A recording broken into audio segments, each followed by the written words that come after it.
Hello students, so today we are going to cover two topics in this class, AC generator and transformer.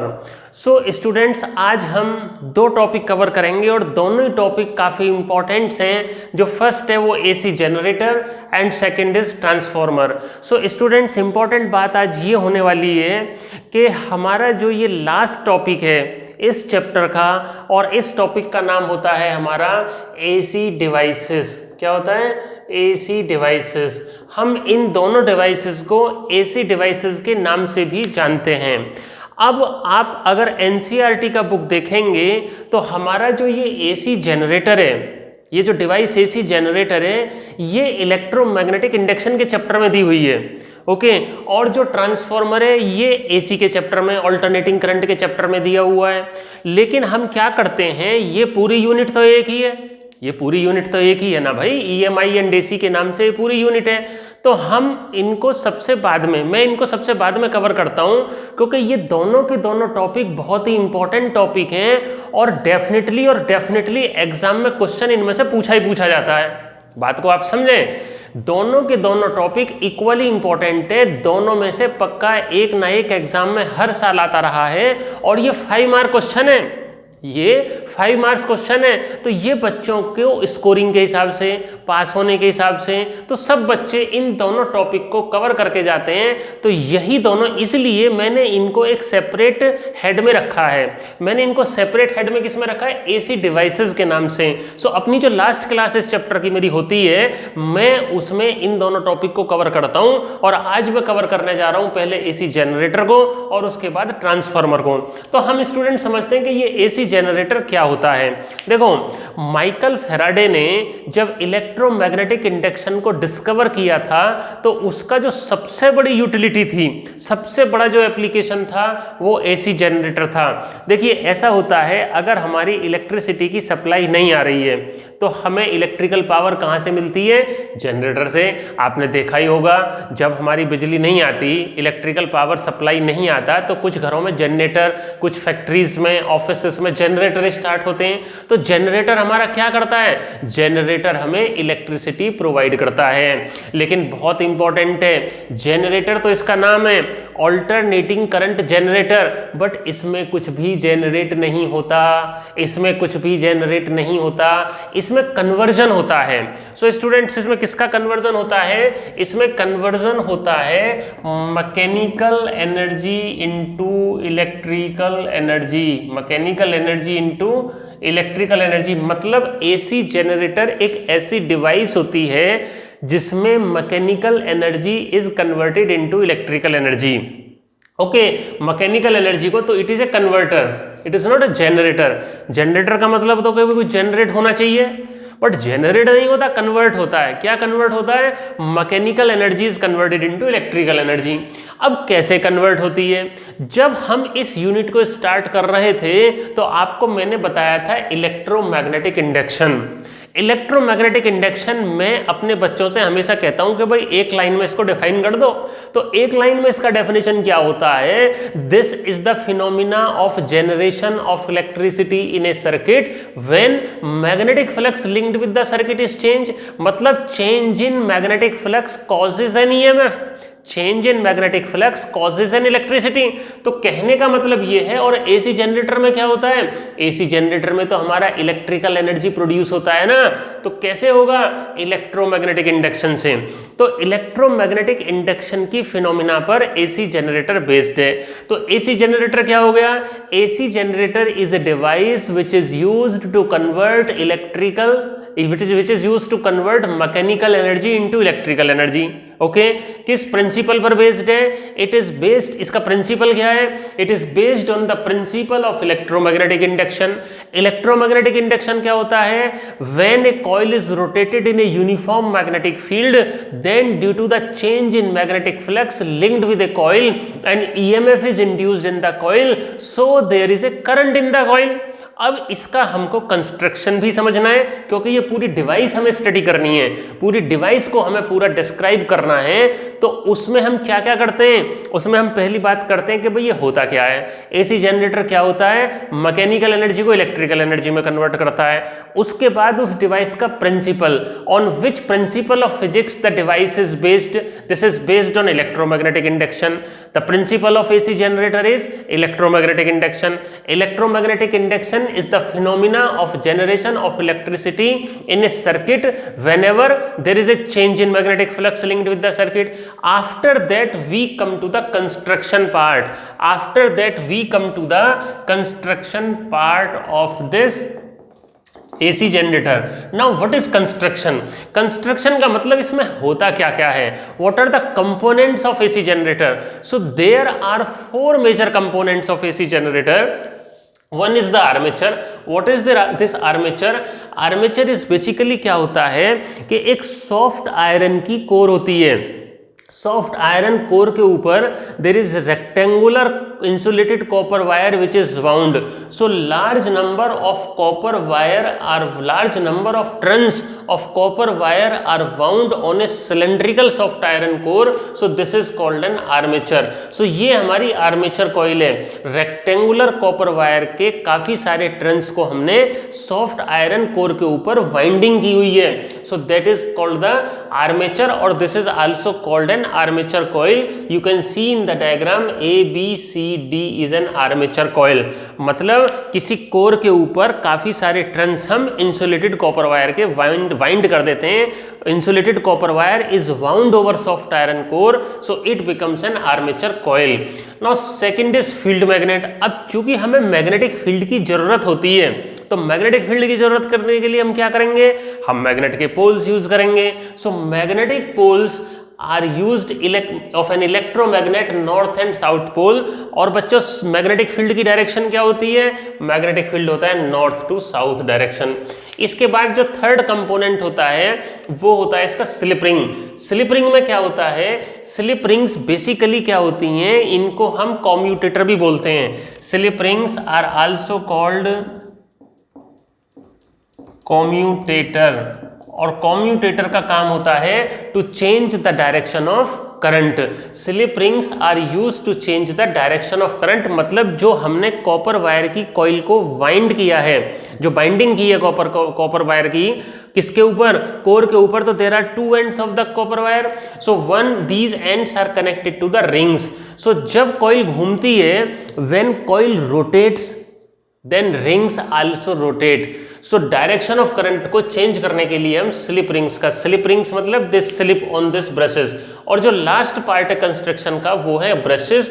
These are the metal plates और carbon rods. हम कह सकते हैं carbon की plate होती है, metal की plate होती हैं जो अपनी जगह में फिक्स रहती हैं। मतलब जब कॉइल रोटेट करती है तो कॉइल के रोटेट करने से रिंग भी रोटेट करती है, और रिंग रोटेट ऐसे करती है कि ring is in continuous contact with the metal brushes. So metal brushes are used to supply the current produced to the external load resistance. मतलब ये जो एक्सटर्नल सर्किट है ना, मतलब जो हमारा करंट बनेगा, मतलब एसी जनरेटर में जो करंट प्रोड्यूस होगा उसका जो स्मूथ सप्लाई है वो हमारा एक्सटर्नल सर्किट में हो जाए, इसके लिए हम ब्रशेस का यूज करते हैं। So these are the four major components of AC generator which I have described. Now come to the working and theory part, theory and working. So theory and working में अब ये काम कैसे करता है, देखो originally to understand the working of AC generator we assume that this coil is placed perpendicular to the magnetic field. मतलब हमारा magnetic field plane of board में है।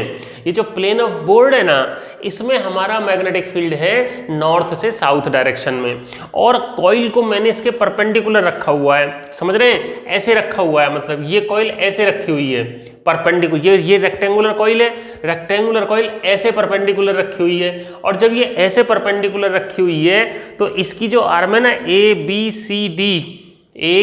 ABCD, सो ABCD में ये AB बाहर की तरफ है और CD अंदर की तरफ है। ए बी बाहर की तरफ है और सी डी अंदर की तरफ है। तो जब ये अब क्या होगा, जब देखो जरा ये कॉइल मैग्नेटिक फील्ड के परपेंडिकुलर है, सो मैग्नेटिक फील्ड के परपेंडिकुलर है तो कॉइल का जो नॉर्मल है वो फील्ड के पैरेलल हो गया। सो इनिशियल पोजीशन में मैक्सिमम फ्लक्स है, मतलब area and field are in the same direction, so there is a magnetic flux which is maximum, so maximum magnetic flux. अब ये कॉइल रोटेट करना स्टार्ट करेगी। कॉइल जब ये रोटेट करना स्टार्ट करती है तो ये ए बी क्या होता है, ए बी तो बाहर है, ए बी फ्रंट पे है, तो जब ये घूमेगी कॉइल, जब ये कॉइल घूमेगी तो ए बी अंदर जाएगा, ए बी अंदर जाएगा, मतलब ए बी कंडक्टर अंदर जाएगा, कॉइल की जो ए बी आर्म है वो अंदर जाएगी और सी डी बाहर आएगी, क्योंकि ए बी तो बाहर है ना भाई कोई चीज़ बाहर है और कोई अंदर है, तो जब आप उसको घुमाओगे तो अंदर वाली चीज बाहर आएगी और बाहर वाली अंदर जाएगी। तो ये ए बी जो बाहर था इट विल मूव इनवर्ड, तो जब ये इन्वर्ट करेगा तो इसमें करंट इंड्यूस होगा। शुरू में मैग्नेटिक फ्लक्स मैक्सिमम है, तो मैग्नेटिक फ्लक्स जब चेंज होता है वेदर इट इंक्रीजेस और decreases then an EMF is induced, Lenz law, Faraday second law, E is equal to minus D phi by D t. So इस A B arm में current induce हो जाएगा। अब A B arm में induced current का direction किस तरह से होगा, ये बहुत इंपॉर्टेंट बात है। सो मैंने आपको बताया था Fleming's right hand rule, Fleming's right hand rule is used to find the direction of induced current. अगर हमें इंड्यूस्ड करंट की डायरेक्शन निकालनी है तो हम राइट हैंड रूल का यूज करेंगे ना भैया, करेंगे कि नहीं बताओ कैसे करेंगे। जैसे मान लो ये बाहर आ गया, ये मेरा राइट हैंड है, four finger is in the direction of magnetic field, four finger is in the direction of magnetic field, north से साउथ की तरफ हो गया, ठीक है। और देखो जरा इधर देख सकते हो आप, इससे बिल्कुल क्लियर आपको समझ में आ जाएगा, ठीक है। इससे आपको क्या होगा, बिल्कुल समझ में आ जाएगा, नॉर्थ से साउथ की तरफ हमारा मैग्नेटिक फील्ड हो गया और ये हमारा आ रहा है अंदर की तरफ जा रहा है। देखो जरा इधर देखो, ये फोर फिंगर मैग्नेटिक फील्ड की डायरेक्शन में नॉर्थ से साउथ और ये थंब अंदर की तरफ क्यों हो गया, क्योंकि ये ए बी अंदर जाएगी। सो सेंटर फिंगर है नीचे से ऊपर करंट हो गया, सो ए से बी करंट हो गया। जब इसमें करंट ए टू बी हो गया तो ये B to C, C to D, D to A, इस तरह से करंट आ गया और जब करंट आ गया तो हमारा इस एक्सटर्नल में करंट हमें मिल जाएगा। अब इन बुक नोट्स जो मैंने आपको क्लास ग्रुप में जो नोट्स भेजे हैं एसी जनरेटर के, उसमें दो डायग्राम ड्रॉ किए गए हैं। दो डायग्राम क्यों ड्रॉ किए गए हैं कि पहला जो हाफ साइकिल है ऑल्टरनेटिंग करंट का वो इस तरह से होता है, मतलब magnetic flux is reducing, change हो रहा है ना, तो ये मेरा ईएमएफ हो गया या करंट हो गई, ये टाइम हो गया। दूसरा आधा साइकिल ऐसे होगा। अब जब इसका जो सेकंड डायग्राम मैंने नोट्स में ड्रॉ किया हुआ है, आप देखना कोई डिफरेंस नहीं है। आफ्टर हाफ साइकिल ये ए बी जो फ्रंट पे था ये बैक में चला जाएगा और सीडी फ्रंट में आ जाएगा। देखो जैसे मान लो मेरी ये कॉइल ऐसे रखी हुई है मैग्नेटिक फील्ड में, ये ए बी है और ये सी डी है, तो जब इसका हाफ रोटेशन पूरा होगा ये अंदर जाएगा और ये बाहर आएगा, तो आधे चक्कर के बाद ए बी इधर आ गया और सी डी इधर आ गया। तो अब ऐसा करने से क्या होगा, ऐसा करने से after half rotation the direction of current is reversed. मतलब आप नोट्स में देखना कि जब ये करंट जब ये ए बी फ्रंट पे है और सी डी बैक में है तो करंट का डायरेक्शन ए से बी की तरफ है। अब ये पीछे चला गया तो करंट का डायरेक्शन उसमें बी से ए हो गया और इसमें डी टू सी हो गया, सो अपोजिट डायरेक्शन में। So during first half rotation of this coil there is a current which is varying like this and in the second it is varying like this. Now I drive it mathematically. देखो क्या होता है, magnetic flux phi क्या होता है, N B dot ए, यही होता है ना भाई। सिंगल ट्रेन का मैग्नेटिक फ्लक्स कितना होता है, phi is equal to B dot A, और एन ट्रेन्स का मैग्नेटिक फ्लक्स कितना हो जाएगा, N B dot A. So phi is equal to कितना हो गया, N B A cos theta, okay. और थीटा कितना होता है, ये ओमेगा एंगुलर वेलोसिटी से घूम रहा है, so omega is equal to theta by T. तो यहाँ से थीटा कितना आ गया, theta is equal to omega into T. So मेरा हो गया N B A cos omega T, N B A cos omega T. अब ईएमएफ कितना होगा, induced EMF, Faraday second law लगाओ, minus D phi by D T, minus D phi by D T minus D Y by D T, और phi का value N B A cos omega T, और cos theta का differential कितना होता है, cos theta का differential minus sine theta. So ये हो गया minus minus plus N B A omega sine omega T, E is equal to N B A omega sine omega T. अब ये ई की वैल्यू मतलब इंड्यूस्ड ईएमएफ है, इससे करंट भी आ जाएगी, कोई प्रॉब्लम वाली बात नहीं है। अब ये ई की वैल्यू किस पे डिपेंड करेगी, साइन ओमेगा टी पे। So E is equal to maximum is equal to E nought if sine omega T is equal to 1। So sine omega T को 1 लिखने के बाद E nought is equal to N B A omega, N B A omega, मतलब maximum voltage induced E nought is equal to N B omega. So E is equal to E nought sine omega T, E is equal to E nought sine, what is this, this is the equation of alternating EMF. ये AC EMF का equation आ गया। और अगर मुझे current का equation निकालना हो, so I is equal to E upon R is equal to E nought by R sine omega T, और ई नॉट बाई आर क्या हो गया, I nought sine omega T. So इस तरह से स्टूडेंट्स हमने ये देख लिया, वी हैव क्लियरली अंडरस्टूड कि भाई जो एसी जनरेटर है वो कैसे करंट प्रोड्यूस करता है, और ये करंट कैसी, ये किसकी इक्वेशन है, I is equal to I nought sine omega T किसका इक्वेशन है, ये तो हमारा एसी का इक्वेशन है ना, ये तो हमारा अल्टरनेटिंग करंट का इक्वेशन है। भाई अल्टरनेटिंग करंट जो थी एसी, जो हमने चैप्टर स्टार्ट किया था एसी का अल्टरनेटिंग करंट का, उसमें मैंने आपको क्या बताया था कि हमारा alternating current I is equal to I nought sine omega T. तो ये I is equal to I nought sine omega T हमारा एसी जनरेटर में ड्राइव हो गया। जब I is equal to I nought sine omega T AC generator में drive हो गया, तो मतलब एसी जनरेटर क्या कर रहा है, एसी जनरेटर हमारा अल्टरनेटिंग करंट को प्रोड्यूस कर रहा है। तो इस तरह से आपने देखा कि हमने एसी जनरेटर को पूरा कवर कर लिया। सबसे पहले क्या, मैं फिर रिवाइज करा देता हूं, आप ध्यान से सुन लो। AC generator is a device which converts mechanical energy into electrical energy. It is based on the principle of electromagnetic induction.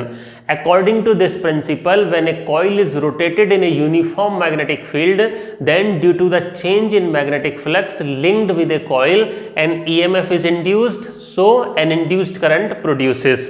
Okay? उसके बाद कंस्ट्रक्शन में हम ये डायग्राम बनाएंगे, जो नोट्स में 2 डायग्राम दिए हुए हैं, आप 2 डायग्राम बनाएंगे साथ साथ। Construction it consist of 4 parts, armature coil, field magnet, slip rings and brushes. Okay, इनका मैंने एक्सप्लेनेशन आपको दिया कि भाई आर्मेचर क्या होती है, फील्ड मैग्नेट क्या होती है, स्लिप रिंग क्या होती है, ब्रशेस। उसके बाद थ्योरी वर्किंग में ये काम कैसे करती है। Initially coil is placed perpendicular to the plane of paper और प्लेन ऑफ बोर्ड और perpendicular to the magnetic field, so there is a maximum flux. In such position, AB is at front and CD is at the back. When coil starts rotated, AB goes inward and CD come out. Okay, so direction of induced current A to B. अब हमें ये देखना है कि जो flux है वो change कैसे हो रहा है, बिकॉज EMF निकालने के लिए Faraday second law E is equal to minus D phi by D T is used. So flux जो था मेरा वो NBA cos थीटा था. Theta is omega t because omega is equal to theta by t. Omega angular velocity है ना, so phi is equal to NBA cos omega t. इसको differential करा तो E is equal to E naught sine omega T. So this is the equation of alternating EMF, and from this equation of alternating EMF we calculate the current I is equal to I naught sin omega t. All right, so this is how we have done this AC generator. Now the second device which is equally important students is transformer. So transformer का नाम सुनते ही आपके दिमाग में आ गया ये transformer तो हमने कहीं सुना हुआ है. कहाँ सुना है बताओ जरा सर. ट्रांसफॉर्मर एक मूवी थी, इंग्लिश मूवी थी जो बहुत अच्छी थी. ट्रांसफॉर्मर मूवी का भी नाम है और ट्रांसफॉर्मर आपके घरों में भी यूज़ होता है और आपकी जो लोकेलिटी है जहां आप रहते होंगे आप देखो आपकी कॉलोनी में कहीं ना कहीं ये रखा हुआ होगा ट्रांसफॉर्मर. सो ट्रांसफॉर्मर का जो बेसिक पर्पस होता है वो ट्रांसमिशन ऑफ इलेक्ट्रिकल पावर में होता है. मतलब transformer is used for transmission of electrical power. अब कैसे ट्रांसमिशन ऑफ इलेक्ट्रिकल पावर में इसका यूज होता है अब सुन लो. मतलब इलेक्ट्रिकल पावर कहाँ से आती है. इलेक्ट्रिकल पावर आती है पावर हाउस से. पावर हाउस में इलेक्ट्रिकल पावर का जनरेशन होता है. जैसे थर्मल पावर प्लांट हो गया, हमारा यहीं पर हिसार के पास एक थर्मल पावर प्लांट है। अगर आपने उसका नाम सुना होगा तो क्या नाम है? उसका नाम है Rajiv Gandhi thermal power plant Khedar Barwala, जो कि बरवाला में है। इससे पहले और एक हमारी इलेक्ट्रिकल पावर आती थी, वो थी पानीपत से आती थी। वहां पर हमारा है Tau Devilal thermal power plant Panipat. So thermal power plant हो या हाइड्रो इलेक्ट्रिक पावर प्लांट हो या न्यूक्लियर पावर प्लांट हो, उन सब में एक ही प्रिंसिपल से इलेक्ट्रिसिटी प्रोड्यूस होता है और वो है इलेक्ट्रोमैग्नेटिक इंडक्शन, और जो डिवाइस होती है वो होती है जनरेटर। लेकिन ये जो इलेक्ट्रिसिटी, स्टूडेंट्स अब ध्यान देना, अब आप ये ध्यान ये देना कि मैं इन दोनों चीजों को साथ साथ कवर क्यों कर रहा हूं, जबकि ये एनसीईआरटी की बुक में ये इलेक्ट्रोमैग्नेटिक इंडक्शन के चैप्टर में दिया हुआ है, ये वाला टॉपिक चैप्टर 6 में दिया हुआ है और ये वाला टॉपिक चैप्टर 7 में दिया हुआ है। लेकिन मैं इनको यहां पर लास्ट में इसलिए कवर कर रहा हूं क्योंकि ये दोनों एक दूसरे से रिलेटेड हैं, ये दोनों एक दूसरे के भाई हैं। एसी जनरेटर एंड ट्रांसफार्मर तो भाई भाई हैं। भाई भाई कैसे हैं? थर्मल पावर प्लांट में जो इलेक्ट्रिसिटी प्रोड्यूस होती है वो एसी जनरेटर करता है, और एसी जनरेटर इलेक्ट्रिसिटी प्रोड्यूस करके आपके घरों तक कौन पहुंचाएगा? आपके घरों तक पहुंचाएगा ट्रांसफार्मर। सो ट्रांसफार्मर का क्या पर्पज है? ट्रांसफार्मर का पर्पज ये है कि जो इलेक्ट्रिसिटी जनरेट हुई है, जो प्रोड्यूस हुई है, that is transmitted to the substation and to the towns and then to your houses with the help of transformer. So transformer is used for the transmission of electrical power, उसमें help करता है। मतलब transformer के बिना हम electrical power का transmission नहीं कर सकते, ये पक्की बात है। और ट्रांसमिशन करने के बाद इलेक्ट्रिकल पावर का जो डिस्ट्रीब्यूशन होगा कि भाई आपके घर में सप्लाई देनी है, इसके घर में सप्लाई देनी है, लोकेलिटी में जब ट्रांसफार्मर रखा हुआ है सो वहीं से ना डिस्ट्रीब्यूशन होता है। सो डिस्ट्रीब्यूशन का काम भी ये करता है ट्रांसफार्मर। अब ट्रांसफार्मर कैसे तो ट्रांसमिशन में हेल्प करता है और कैसे डिस्ट्रीब्यूशन में हेल्प करता है, इसको समझ लेते हैं। बेसिकली जो ट्रांसफार्मर का काम है, अगर मैं आपको कहूं कि ट्रांसफार्मर का काम क्या है, सो ट्रांसफार्मर का जो बेसिक काम है जिसकी वजह से हमें ट्रांसमिशन में और डिस्ट्रीब्यूशन में हेल्प मिलती है, ट्रांसफार्मर का जो बेसिक, मैं इसको डिफाइन कैसे करूंगा? मैं ट्रांसफार्मर को इंट्रोड्यूस कैसे करूंगा? ट्रांसफार्मर को मैं इंट्रोड्यूस ऐसे करूंगा कि भाई this is a device which is used to convert low voltage, which is used to convert low voltage into high voltage, which is used to convert low voltage into high voltage। ये complete नहीं है, मेरे को लिखना चाहिए लो voltage at high current, low voltage at low voltage at high current is converted into high voltage at low current. मतलब क्या हुआ? मतलब ये हुआ कि transformer is a device which converts low voltage at high current into high voltage at low current and vice versa. Vice versa का मतलब क्या हो गया?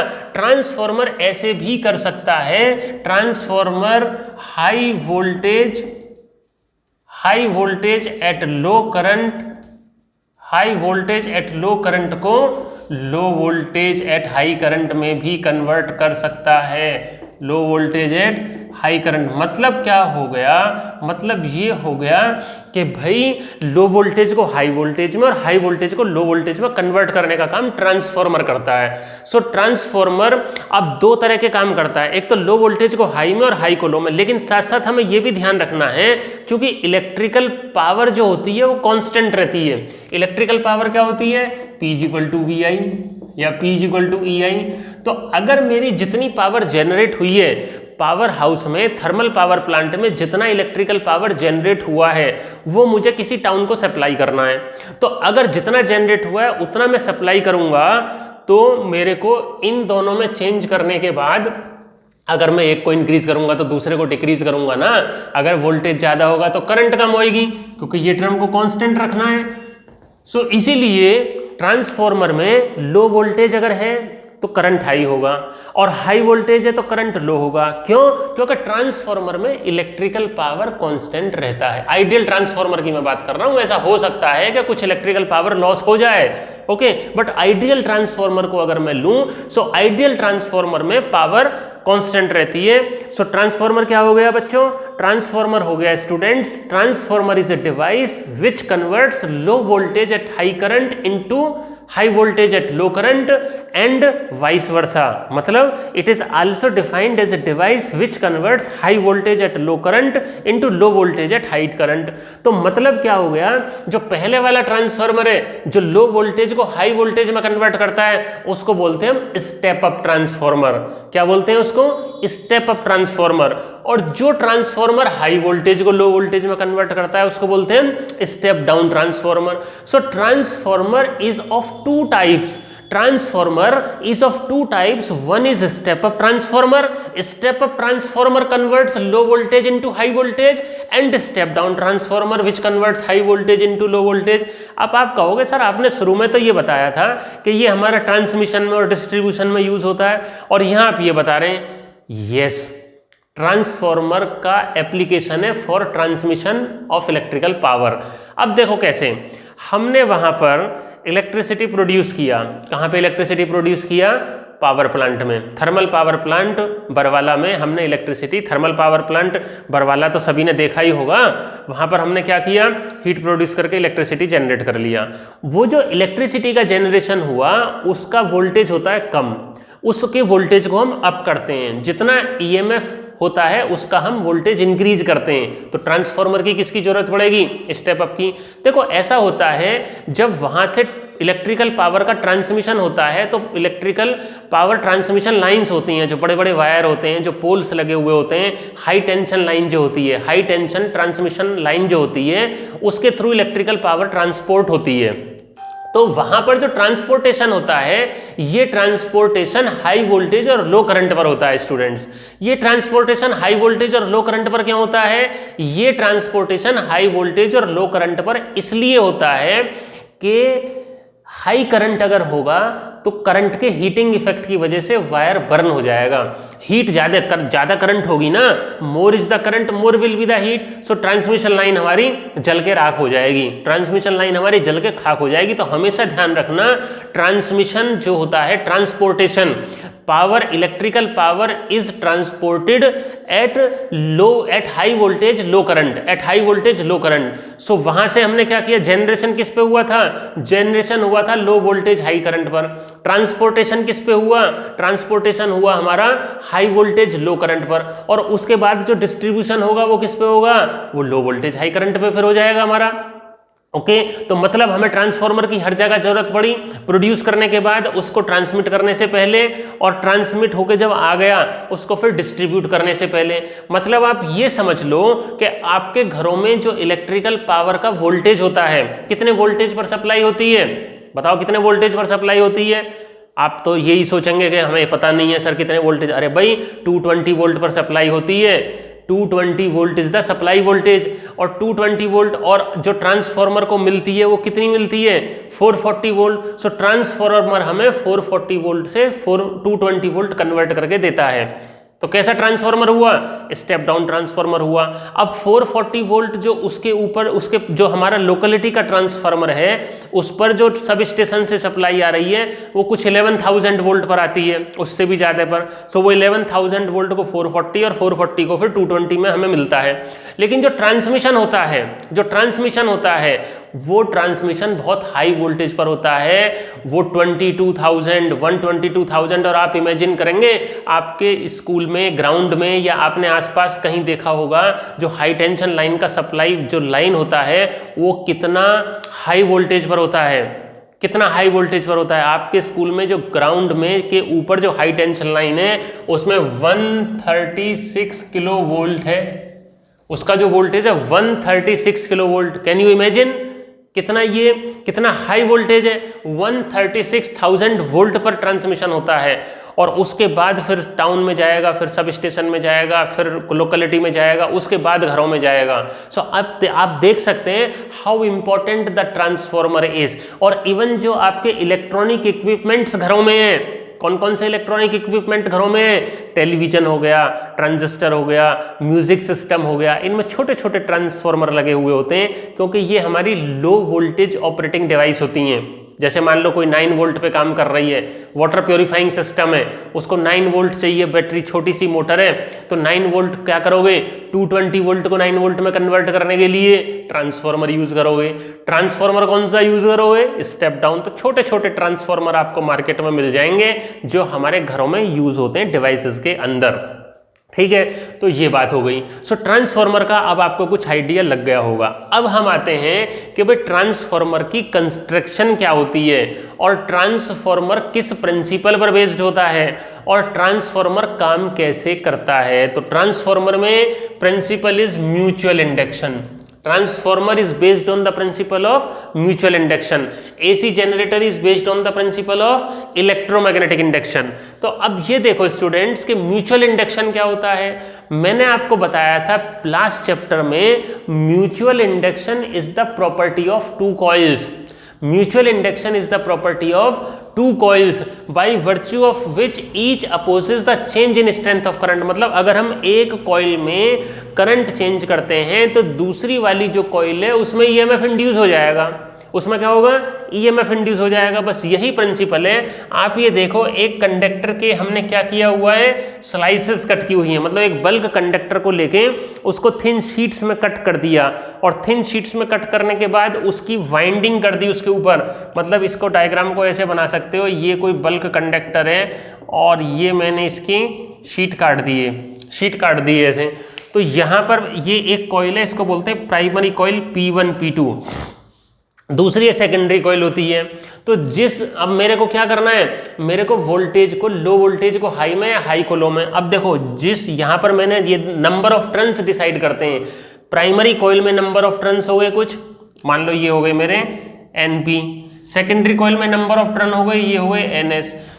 You can easily tell from the diagram कि किसमें नंबर ऑफ टर्न्स ज्यादा हैं। बोलो, सेकेंडरी में नंबर ऑफ टर्न्स ज्यादा है। सो अगर सेकेंडरी में नंबर ऑफ टर्न्स ज्यादा होंगे तो ये होगा step up transformer. Step up transformer क्या करेगा, लो वोल्टेज को हाई वोल्टेज में कन्वर्ट करेगा।